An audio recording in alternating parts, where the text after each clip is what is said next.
Hello மக்களே, இன்னைக்கு நான் இந்த வீடியோவில் பார்த்திபன் அண்ட் ரூபினி நடித்த தாலாட்டு படத்தில் இருந்து பாட்டு ஒன்று பாட போகிறேன். என்ன பாட்டுன்னு பாருங்கள். உங்களுக்கு பிடிச்சா லைக் பண்ணுங்கள், ஓகேவா? இந்த படம் 1990 வந்ததுங்க. நிறைய பேர் மனசை கவர்ந்த பாடல்னே சொல்லலாம். இப்போ இந்த பாட்டை கேளுங்க.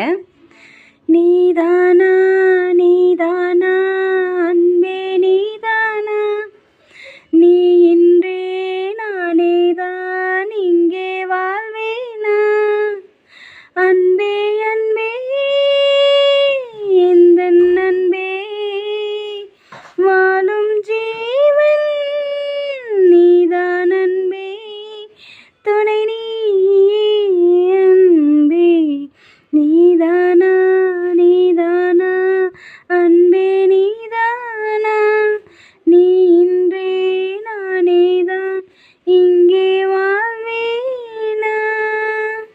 தேங்க்யூ.